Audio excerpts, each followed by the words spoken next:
Hey there, this is Dr. Ben here, Benjamin Edward Alter, and I just wanted to come on and say hello and check in and share myself. I know I've got a lot of new people that have found me. I don't honestly know where people have found me, but I guess maybe from me posting comments on different people's threads and stuff. In any case, hi, I'm Ben. And I thought I would take advantage of this opportunity to just kind of share a little bit who I am and what I am and who I'm not, and give you a feel of those things.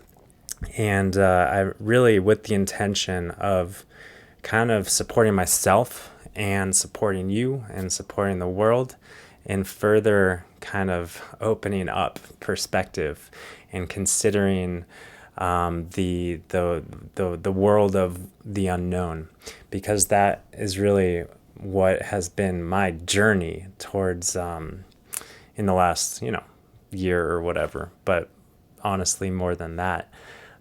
So yeah, I'm Ben. I am a naturopathic doctor, and I am super duper passionate about the body and the miracle of self-healing that we all get to witness and experience in our bodies. And I'm very passionate about supporting that process naturally, because nature has everything that we need, and we just have to look in the right places and eat the right food and breathe the right air and drink the proper hydrating beverages. And more importantly than those things actually is we've got to avoid the things that are tripping us up. We've got to avoid the obstacles. And I think, one of the primary teachings that I have, that I've learned and that I like to share, is that it is so common to try to jump to some sort of magical pill or supplement or practice or something to kind of like give us something that we feel like we are missing. But in most cases, we've got everything that we need. And really the first step is not to put more stuff into the body or into the world, into a life, into practice. The first step is actually to take things out. What's poisoning you? What's damaging you? What's holding you back? What can we drop? What can we let go? And sometimes those things are habitual practices or foods or beverages, coffee or alcohol or cigarettes, or kind of like the obvious kind of things. And I think sometimes also what's holding us back in experiencing our optimal health and well-being, physically, psychologically, spiritually, one of the things that we're holding on to, and that, we would all benefit from just lightening our grasp of, is the irrational beliefs that just don't make sense and no longer serve us. But nonetheless, we accumulate these things, just like we accumulate toxins in our world, just like the physical body has a tendency to, latch on to heavy metals and other fat-soluble toxins that get stored in our body. And if we're not fueling ourselves and feeding ourselves and hydrating ourselves optimally, then we're not going to be letting that stuff go. And similarly, if we're not mindful of just our state of mind, then we're going to be accumulating all of these irrational beliefs. And then before we know it, we're going to be wrapped up in this world, and we're going to wonder how the heck we got there, how the heck we got to this place where we are suffering with a low mood, a low energy, low state of mind. And it's from just the accumulation of limiting thoughts that are not true. And then we believe them, and then we form our whole reality off of these thoughts. And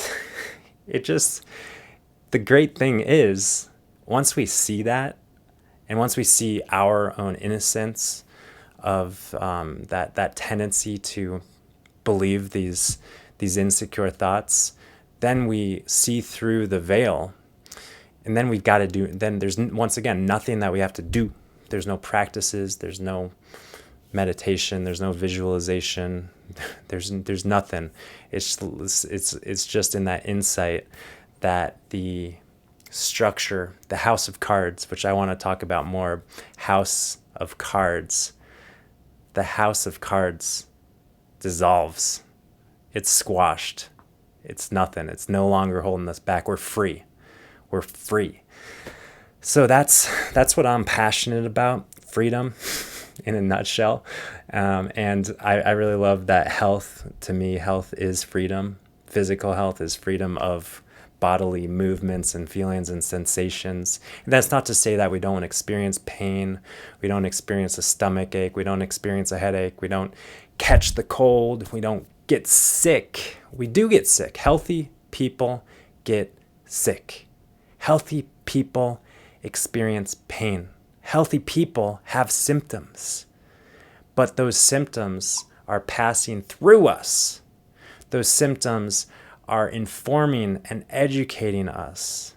Like a cold, so to speak, quote unquote, the cold virus educates, informs our immune system so that it can be more resilient and strong. And the symptoms of a cold are actually our body's detoxification processes. And also, of course, if we have a fever, that is the activation of our immune system. So everything that we experience is for a reason. So, and that's healthy. There's this notion that health in our world today is like sterile, and we're just supposed to be like awake and alert and like good productive robots in society and cogs in the wheel, and we just do our job and feel good. And if we ever feel low, if we ever got a headache, we just pop something so we never feel that again, and anti-inflammatory and antiviral and anti this, and that's not healthy. That's not health. It's not. That's not anything.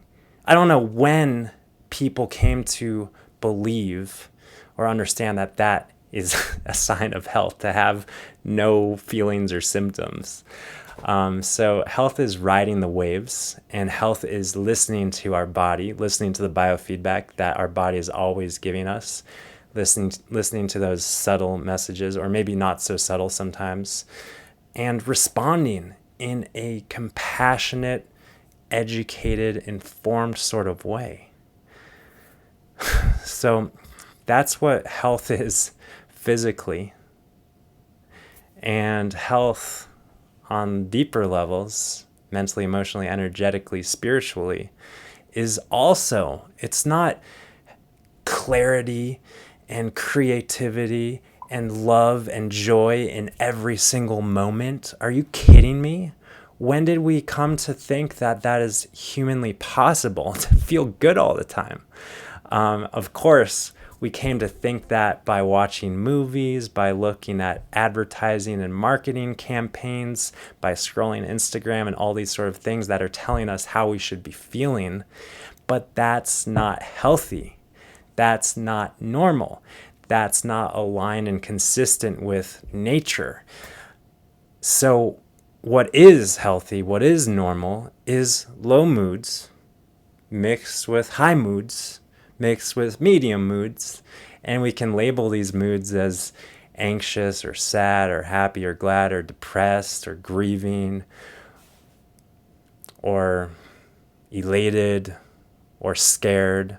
It doesn't matter what we label these so-called, states of mind or moods, but it's helpful to know that it's all perfect.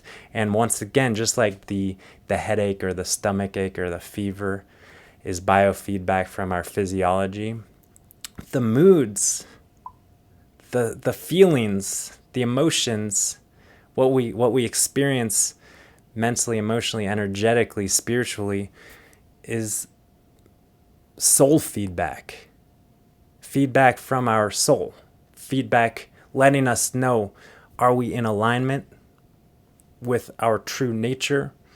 Have we been sabotaging ourselves? Have we been believing an outdated story or belief? Have we been allowing ourselves to be negatively influenced by our own thinking? Because that's the 100% of the time our the root of our human experience is just the nature of what we're believing and thinking to be true each moment.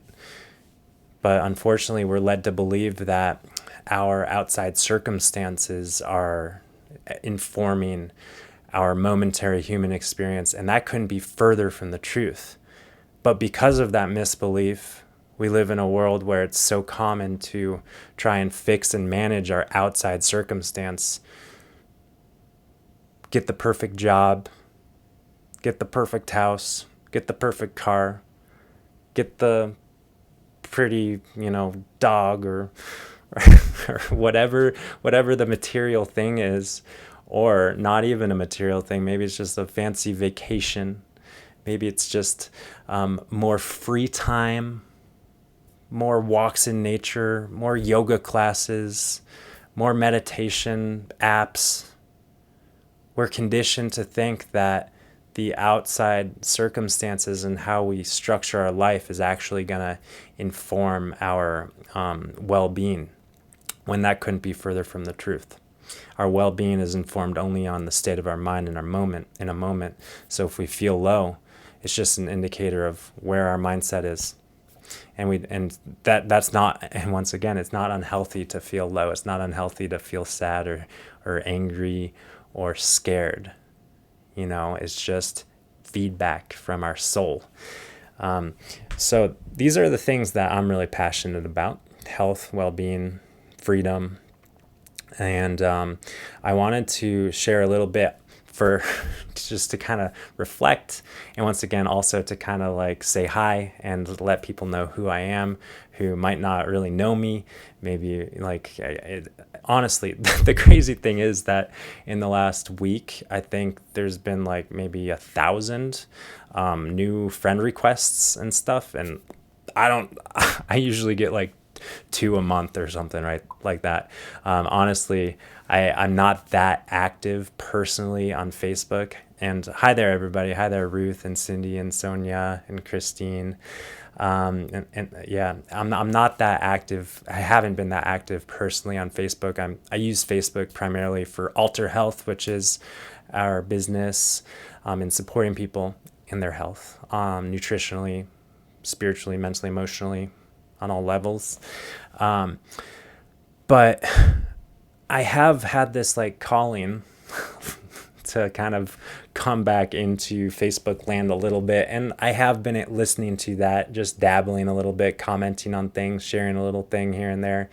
And I think that the feedback that I'm receiving from the Facebook universe is that we need more voices of reason. And I'm not claiming to be the voice of reason or the voice of truth or anything like that. I'm a human being experimenting in life, as we all are. But like I said, my intention is always purely to like be curious and to open my mind and to connect and collaborate and to genuinely seek deeper understanding of what's going on inside of me, what's going on outside of me, what's going on in the community, what's going on in the world at large. So I wanted to explore that. What's going on? What's going on in the world? I wanted to explore that with you, and in doing so, I wanted to share a little bit about the journey that I have been experiencing. Hey there, James. I am.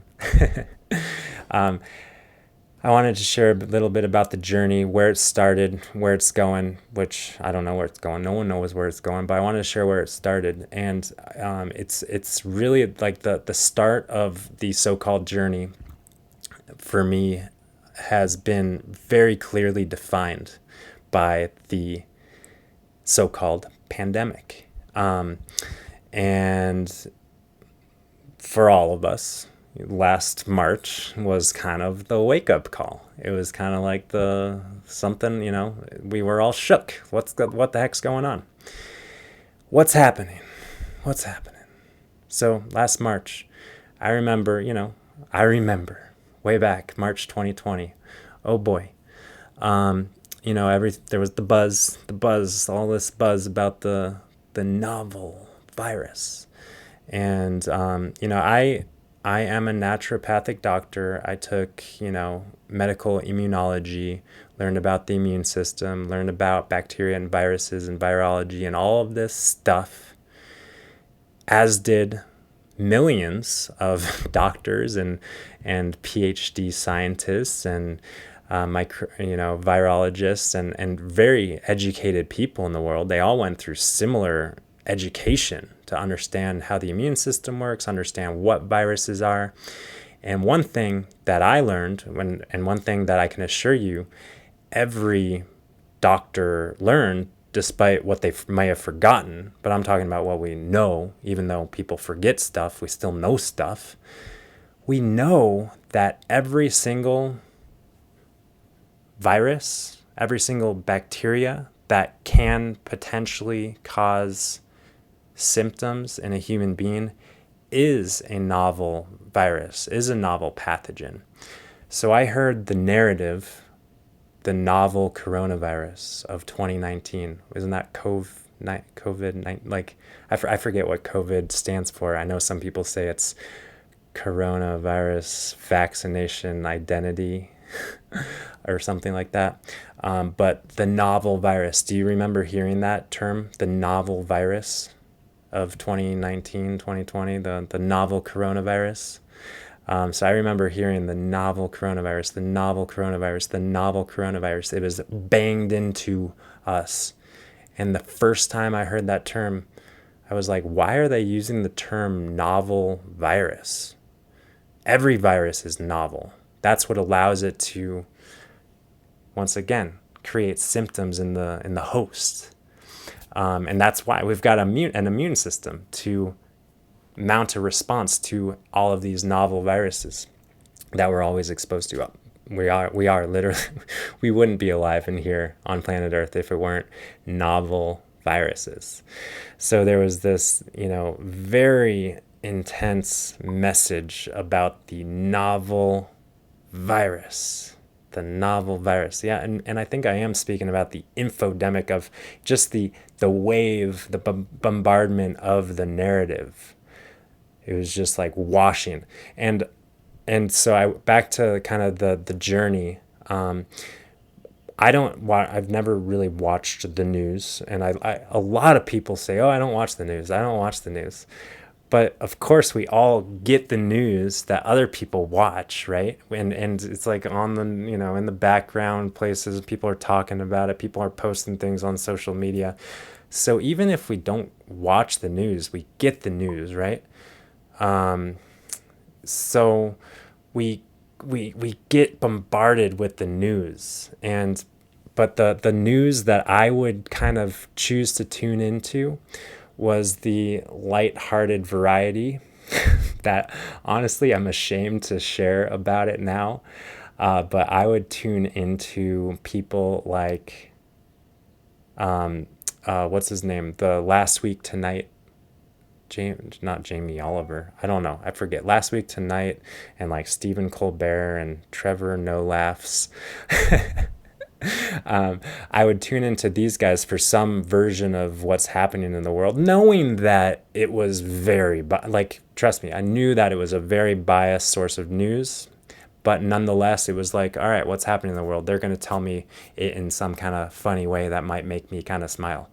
And I remember turning on these, I refuse to call it news now because it's literally it isn't, but I would turn on these entertainment sources at best they're entertainment sources, and I was like, why are they all saying the same thing in the same tone, and why are it was so clearly a concerted, as I see now very much in retrospect, a concerted psyop, a concerted psychological operation.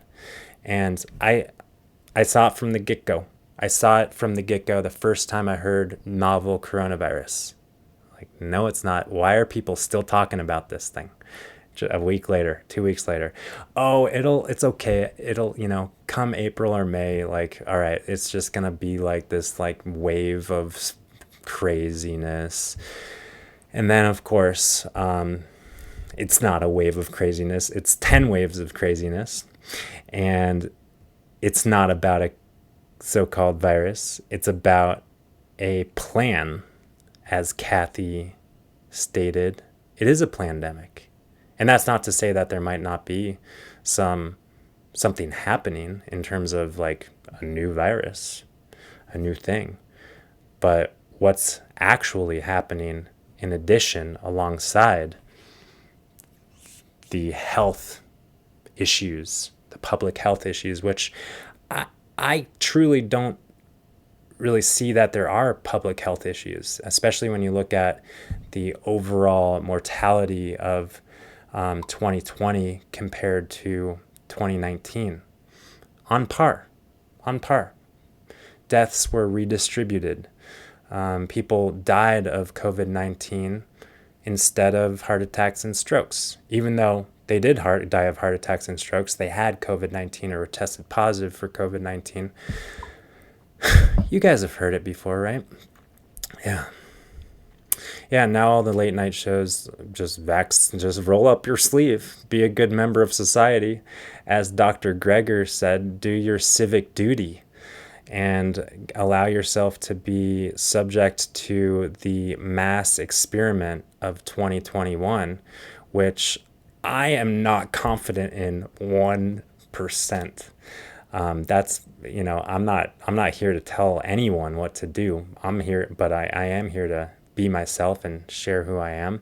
And I'm telling you straight up, I am not in 1 second confident in that therapeutic shot. But that's, we'll get to that maybe. But anyways, back to the journey. So yeah, I started seeing like, okay, if it's not really about this deadly pandemic, it became pretty apparent early on that this so-called deadly pandemic was actually not very deadly, despite the ticker in the bottom screen of CNN 24 hours a day. It became pretty apparent that the so-called deadly pandemic was actually nowhere near as deadly as it was made out to be early on in the game, right? And we now know it's on par or maybe a little bit less than a standard seasonal flu in terms of the fatality rate. So if it's not about public health and saving us from a so-called deadly pandemic, then what the heck is going on? And what can we do about it? I think it's pretty clear, and maybe you've heard it before. I definitely see that it's pretty clear. There's a lot going on beneath the surface. There's a huge change to the financial structure and institutions of the world. There's a huge transfer of wealth. There is obviously a huge global political agenda, which one part of that, let's face it, the pandemic served, whether it was created or not. I believe it was created. I'm just going to say that. I believe that it was a created, concerted, planned thing, like from the get-go. I do. I believe that. It doesn't need, it's okay if it's not 100% planned, but the fact is it was used, and it has been used to do a number of things, one of which, let's face it, politics aside, one of which it was used to get Donald Trump further into the gutter, right? So that happened, right? The pandemic was used to oust him, amongst so many other things, which once again, I'm not here to defend Donald Trump. But that happened, and it's also used to push these power plays from global elites and political figures, and it is the Agenda 2030, which is another word for the Great Reset and the New World Order. And so, anyways, I became my ears and eyes perked up when I started learning about the Great Reset, and like you, maybe I was like, oh, this is a bunch of crazy BS. What a load of crap from a bunch of paranoid conspiracy theorists, right? So it takes a minute, and that's really what I wanted to share. It takes a minute for we get hit with information, and then it's so easy to do a number of things. It's so easy to open up your mouth and swallow it and drink it right from the get-go. Whether it tastes good or bad, we just believe it. We just believe it. And it's also so easy to just, nope, la la la la la, want nothing to do with it. Those are the two easiest things to do. Swallow it and reject it. But what if we find out how we can do something in the middle so that we can actually take in more or less all of the information and set our emotional reactivity aside for a little bit, set our fear aside, set our cognitive dissonance aside, and just be curious. Just be curious about what if I don't know anything? What if everything that I thought I knew is completely wrong? And that's healthy. That's really healthy. I'm not perfect at it. It's hard. I don't know if anyone's perfect at it. No one is. I mean, let's face it. Bias is there's no such thing as unbiased. Not maybe AI, artificial intelligence might be unbiased, but biased is the nature of humanity. We are biased based on our past experiences. It's always going to color and inform how we show up in the present. But what if we can still be really diligent in our curiosity and have an intention to just at least pump the brakes on our emotional reactivity. At least create a little bit of space to allow stuff to penetrate a little bit before we react. And once again, it's hard to shift and rewire the hard wiring of our being, but it's also very much possible to do.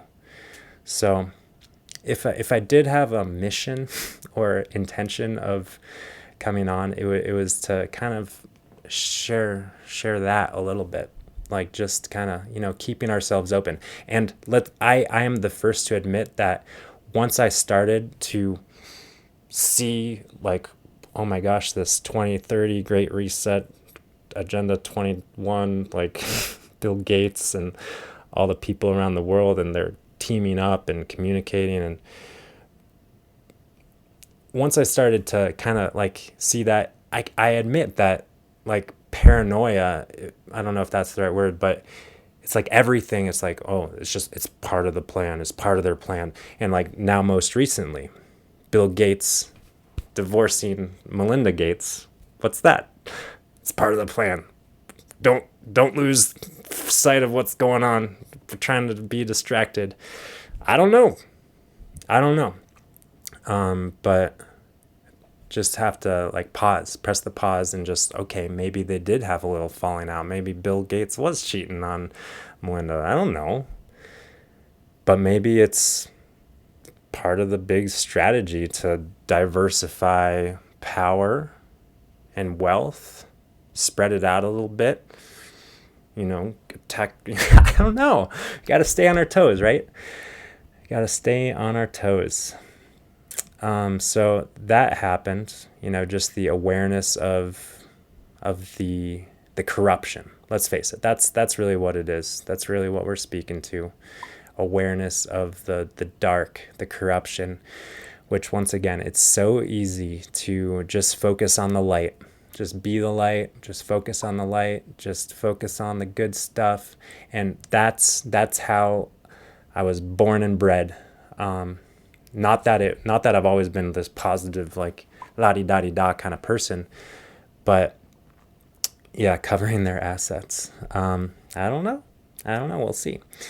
But any case, really what this is urging humanity to do on such a fundamentally deep level is look in the places that are uncomfortable to look.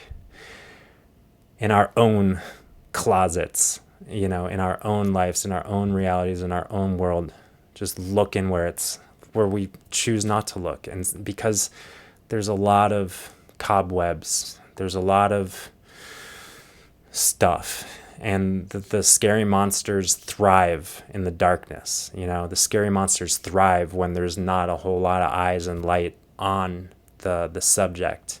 And this is just about bringing awareness to what has been in the darkness. For me, for 30 plus years, for a lot of people for much longer, and a lot of people will still choose to live in ignorance of what's lurking in the shadows. Spring cleaning, I love it. And I think it has a lot to, I was just talking with some people, think this is very much like, I guess you could say it's planned in the cosmos. It's planned. It's all good in the cosmos, right? Like, whether we call it the age of Aquarius, whether we call it kind of the closing of the Kali Yuga and the emergence into the Satya Yuga. Oh, I need to plug in. Whatever we call it, it's all good. We're supported. Like the human race and the earth at large and the multidimensional, super dimensional beings beyond us. We're all very much like, do you feel that? Do you feel that we're all really supported in this greater evolutionary thing? And I have a hard time because when you read the history books, when you read the stories from the past, you read the chapter on the American Revolution, right? And it's like, oh, what a cool, exciting event. What a cool thing that happened. How amazing that this led to freedom and the republic and all of these sorts of things. And when we read the history books and when we look at in retrospect, it's like these events happen. But in reality, what we're living into an event. And it's not an event, actually. It's a huge process. And it's not as smooth and graceful all the time in the moment as it is when we complete such said events and look back and see, oh, that was good. I'm glad we went through that hard time to get to where we are now. And we all have that personal experience with the events in our life as well. It's like, holy cow, how did I get through that rough patch? But here I am on the other side, stronger for it. And humanity is going through that, a real stepping stone for human consciousness, a real stepping stone in the evolution of the human race. And whether or, and the other thing about evolution and growth and just what's happening is that sadly, there's always casualties, right? I don't know if that's the right word, but there's always like fallout You know, like, we like to think about the human race as kind of like an organism and like a tribe and like this big, like a huge mass. And to evolve and better and take things to the next level, like sometimes there's fellows that drop off, you know, and maybe that's happening, and it's sad and it's hard, but we're all in this, and it's just so exciting, and what a blessing to be on the wild ride. So I wanted to I wanted to share some enlightening memes. I wanted to do a little meme share. I on Telegram or whatnot. I like coming across memes, and every once in a while I'll save them to my device if they're really poignant. And so some of them are funny, some of them are enlightening. But I thought I would share these, and I can do the little share here. So this is how it started, you guys. This is how it started. Was I the only one when you've become the family wacko simply because you believe in fresh air and the immune system? So controversial, right? Fresh air and the immune system. The family wacko. Yeah, I guess I am the family wacko. But hey.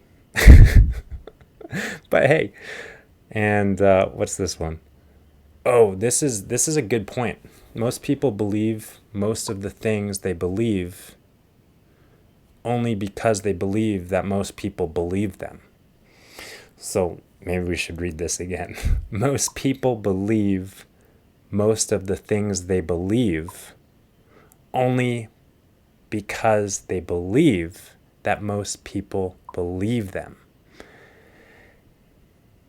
So in other words, to me, this means like we have this tendency, some maybe more than others, to groupthink.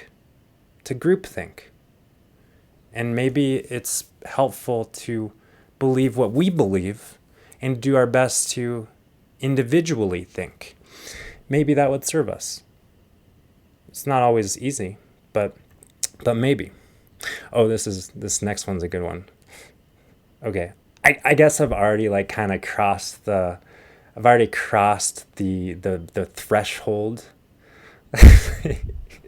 So I've already kind of shown my true colors a little bit. So yeah, I don't know Milgram's studies. But if the masks work, why the 6 feet? If the 6 feet work, why the masks? If they both work, why the lockdowns? If the lockdowns, the 6 feet, and the masks work, why the rush to vaccines? If vaccines are safe and they work, why the no liability clause?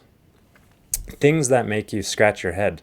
And, it is helpful to scratch our heads.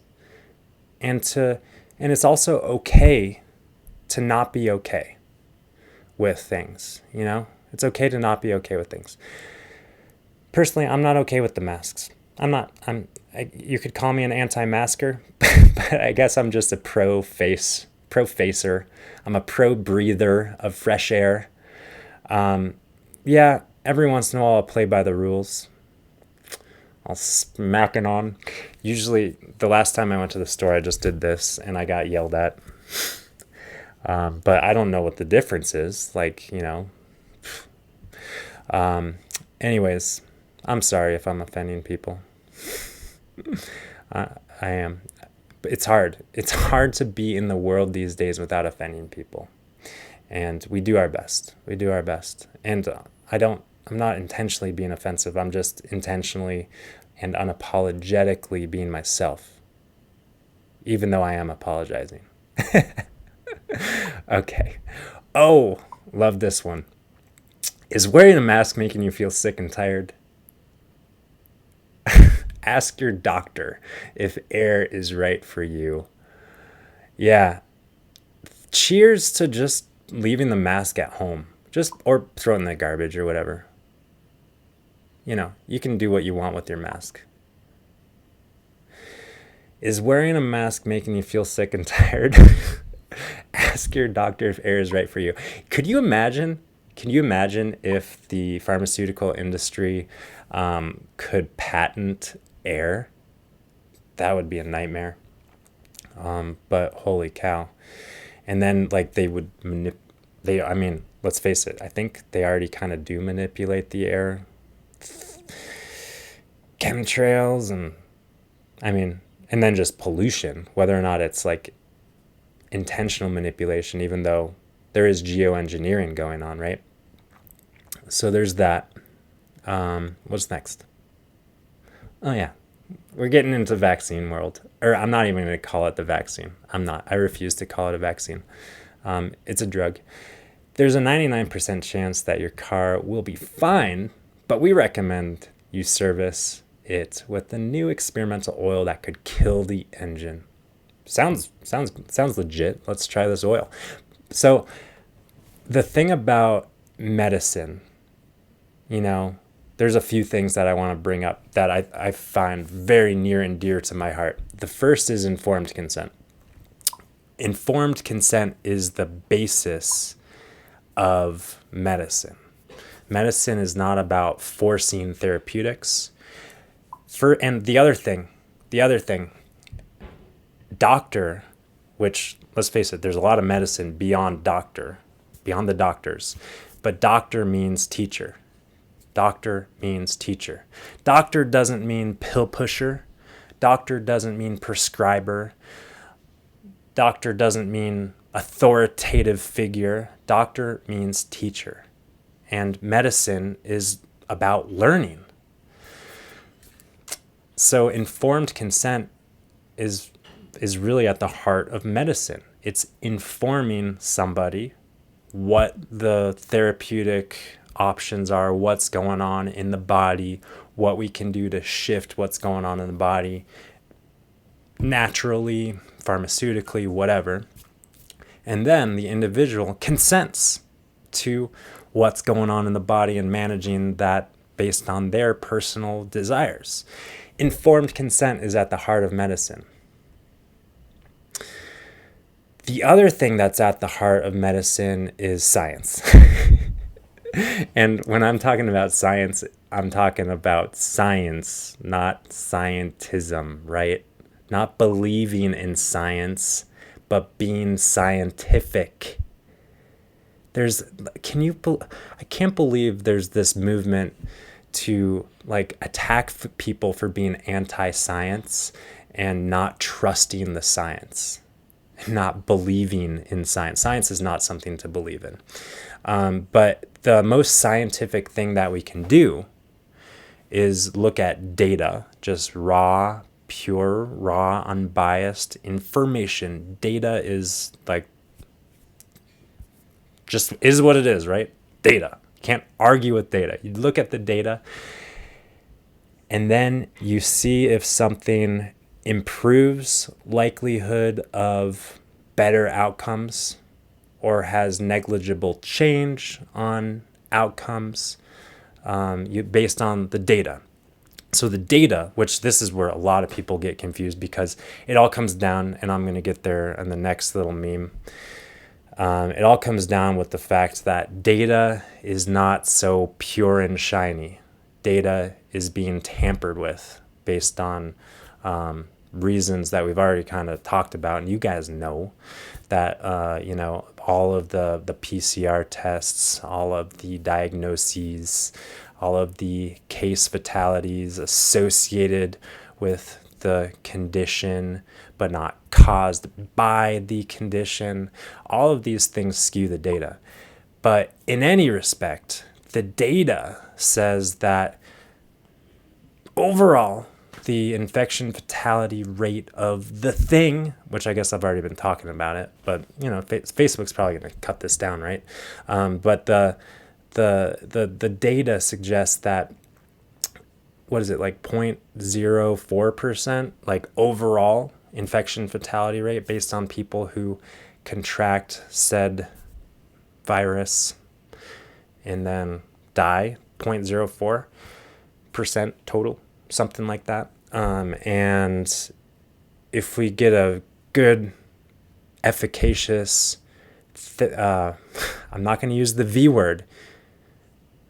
I'm not, because it's not. I mean, there are some that are more like vaccines, but these shots, if we get a good shot that is actually efficacious and it reduces the likelihood of dying from said disease from 0.04 to 0.035, like it, and if it has zero likelihood of any sort of side effects, which no medication does. There's nothing on planet Earth that has zero side effects. But if it did have zero side effects, then maybe it would make sense to go from 0.04% likelihood of dying, have this thing administered to 8 billion people around the globe. And okay, now you got a 0.35% likelihood of dying. I don't know. Is it worth it to spend the billions and billions and billions and billions and billions and billions and billions and billions of dollars on manufacturing this product, distributing this product, marketing this product, getting the people to shoot this product into people's arms? Is it worth it? I don't know. For some people, right? Everyone's different. But it's helpful to look at, my point being, when we're like making risk stratified decisions about things, it's helpful to look at pure data, which is hard to come by these days. But that was my kind of attempt to walk you through my thought process.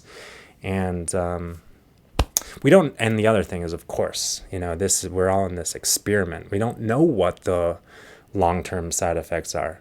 People are talking about like, oh yeah, I just got just a little sore in my arm. And I'm not, you do you do you. I'm not telling you what to do. I refuse to tell anyone what to do ever. But when people think that the side effects are immediate of anything, it's just never the case. I mean, when we eat a salad, the side effect immediately is that our blood vessels get nice and happy and healthy and dilate from the nitrates in the green leafy vegetables, but then we digest the salad and our microbiome kind of shifts, and it gets fed with all these phytonutrients and fibers and stuff like that. And then the longer term side effects of the salad are like a good bowel movement, the next day you get the good bowel movement. But then the side effects like 3 months down the road are like more improved health and biomarkers and stuff like that. And then like a year down the road, it's like more different sorts of improvements and longevity and reduced inflammatory markers. So things have things have side effects besides just the taste of the salad, and it's like, oh, this salad, yep, I chewed it and it was kind of bitter, so yeah, it was a good salad. Well, we don't know the side effects of things just based on whether or not we get a bruise or like soreness in our arm, because there's longer term consequences that we need to be curious about. Should we not be curious about the longer term consequences of everything? Or are we living in this short term reality where it's just like, oh, yep, got a little headache, so I guess that's the only side effect? Really? What about glyphosate and poisons in the environment? If you drink glyphosate by the cup, just pour me a mug of glyphosate and just drink it down. That's going to make you acutely ill. But if you sprinkle it on your food here and there, if you sprinkle it around and you just put it there and put it there and put it everywhere, and it's like, oh yeah, it's just a little bit. Oh yeah, it's just a little bit. Just a little here and there. Just a little heavy metals. Just some antibiotics. Just some, chlorine and fluoride in the water. Just a little bit. It's no big deal. Just no big deal. No big deal. But over time, it is a big deal. We gotta fucking epidemic of cancer and autoimmunity. We need to start considering the longer term consequences of our actions individually and collectively. Yeah. Yes. I'm glad that you're here. Yeah. Lastly, the last meme. I like this one. Because this one brings me some hope. Because it is a house of cards, you guys. This is a house of cards. And it is coming down because people are seeing what's happening. It's all built on these two things. And I'm going to zoom in. Can I zoom in a little bit more? PCR test, reliable for infection diagnosis. It's not, but that's the basis of the plandemic. This is the basis of the plandemic. Hold it together down there. The second rung of the house of cards is the other huge thing. The other huge thing, which is, this is not true. This is false. It's holding the whole foundation of this thing together. The second rung on the ladder, on the second level here, is also not true. Asymptomatic transmission. You've heard it before. You've heard that you need to wear a mask everywhere because there's a possibility that you're going to breathe and you're going to kill someone's grandma. This is false. It's never been proven to happen. Asymptomatic transmission. So these are lies. And they're the foundation of what's holding this all together. And then, of course, lockdowns work. We see, it's obvious. It's obvious. We when you turn on the news, you see like, oh, Texas and Florida, like, just wait for the spikes in the cases and blah, blah, blah, blah, blah. And it's like, sure, maybe cases might spike if you tell everyone to go get tested for a disease that, once again, lockdowns work. Okay, you tell everyone to get tested, and then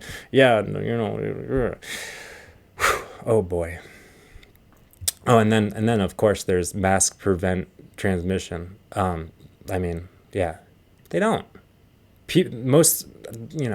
I hear all sorts of stories of, so-and-so got really sick, so-and-so got the COVID, but they went out like just once a week and they never left their house, and every time they stepped foot outdoors they had their face covered and they sanitized everything, they sterilized the mail, and gosh. And what's this one? I haven't even looked up here. What's going on up here? No conflict of interest for a government advisor. Oh boy, is there a lot of conflict of interest. Oh, of course. I like how they put vaccine in quotations. Properly tested, just trust it. It's been properly tested. Yeah, on you right now. We don't know what the heck's going on. We don't know. We're in an experiment. We gotta just see it for what it is. Oh, here's the Joker. I just noticed it was the Joker. Global pandemic. Yep. That's the house of cards. Oh, and then you got to be very careful. Don't come anywhere near this. The risk of collapse, fragile, debate is off limits. Do not investigate. Do not approach. Do not question. Crime scene. Do not enter. Oh, man. Well, anyways, that was a fun little experiment, or I guess it was an experiment, and the exploration, that was the word I was going for, of just the journey that we're all in together. And I just want to, it helps me to know that I'm not alone in my open-mindedness, my curiosity, my questioning, what the F is happening? Why are people still doing the stuff that we know doesn't work? And you're not alone. You are not alone. No one's alone. So don't feel alone. Don't fret. And really, I have so much, still so much hope. So much hope for, because let's face it, when this thing collapses, and I think it slowly is, right? I want to see it collapse. I know that you want to see it collapse. I think it's collapsing.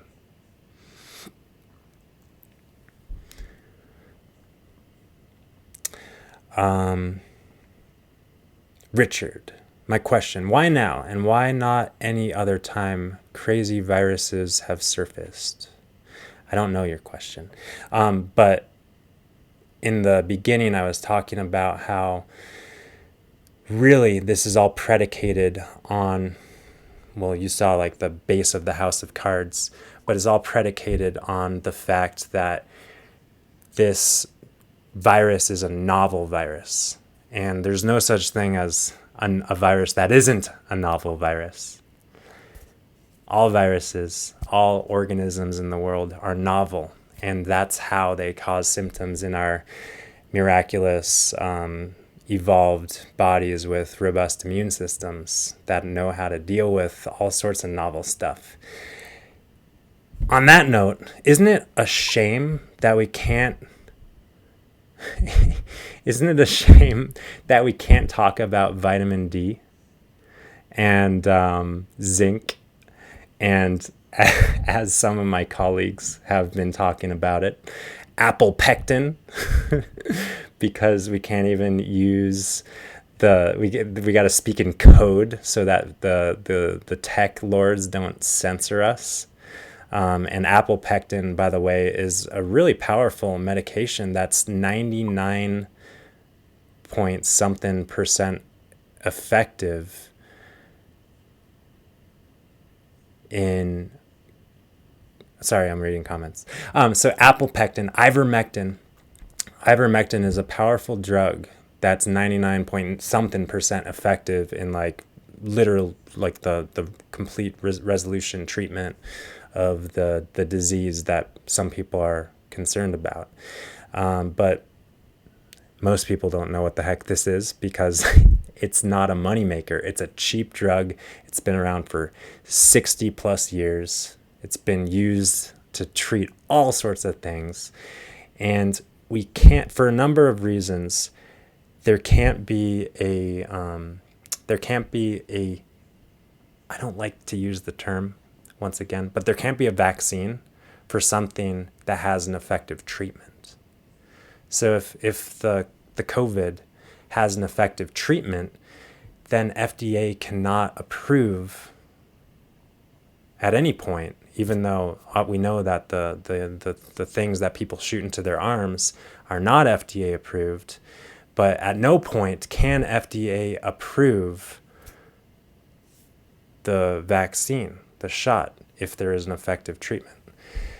So the drug, the medication is ivermectin, ivermectin, and it's really a damn shame that people are censored when they're talking about effective medical treatment. So the medical censorship is real. And I know that this video is going to get taken down probably, right? I don't care. I don't care. And I think that's maybe one thing that I've got on my side is that I really don't care about like just the frivolous, like superficial stuff. So, all right. Before I get too far gone. Oh, Richard, my heart goes out to you, brother. My heart goes out to you. I hope that you go back maybe and just start where I was starting, and just, this is not just a big snot rocket without any sort of intention. My intention is to be curious. Be curious. Just be curious. And when things don't measure up, and if things do measure up, still be curious. And maybe change the channel. Change the channel. And maybe the crazy people in your life are not the crazy people. Maybe the craziest people in your life are those who seem the most sane. Maybe. I don't know. I certainly never thought I would like have to really filter everything that I got from some mainstream news source, like through a thick perspective, thick lens, to make sure that it like feels right and makes sense.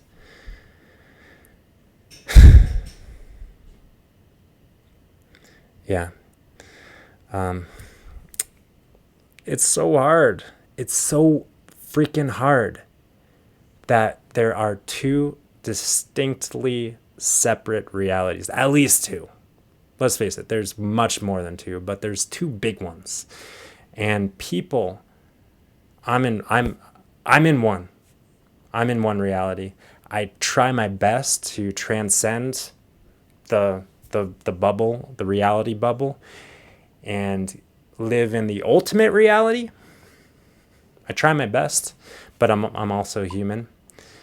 But there are two, in human physical world reality, there are two distinctly separate realities. And we know that someone in one reality is so right, and someone in the other reality is so right, and they're so right. And that's why we are where we are, because they're right and they're right. And I think we need to collectively, that's once again the point of this all, is to let that shit go and stay curious, stay open-minded, stay in the ultimate reality. It doesn't really serve us. It's not serving us. And I know some of us are better and like it comes more naturally. I'm a human. I'm so human and get so stuck in my righteous thinking and in my closed-mindedness in my own ways, despite my intention of being open-minded all the time. I'm human, and we fall. We there's like this force. Ego, is it ego? I don't know. Something. I'm sorry for rambling at this point, but I do appreciate you for hanging out. And yeah, this has been a fun exploration over an hour. And what prompted this was once again the influx of hundreds and hundreds and hundreds of new friend requests. I have no idea where the heck you all came from. And I appreciate you for connecting. And I know some of you hate me, and I know some of you love me, and I know some of you don't care about me, and I don't really care either. But I do want to just keep the good, open-minded intentions going, because I know that our world only evolves with a force of love and understanding. So I want to bring more love and understanding, and I'm just trying to do my part. So I appreciate you. I needed to be heard. I needed to speak. Susanna's tired of hearing me. I'm just kidding, Susanna.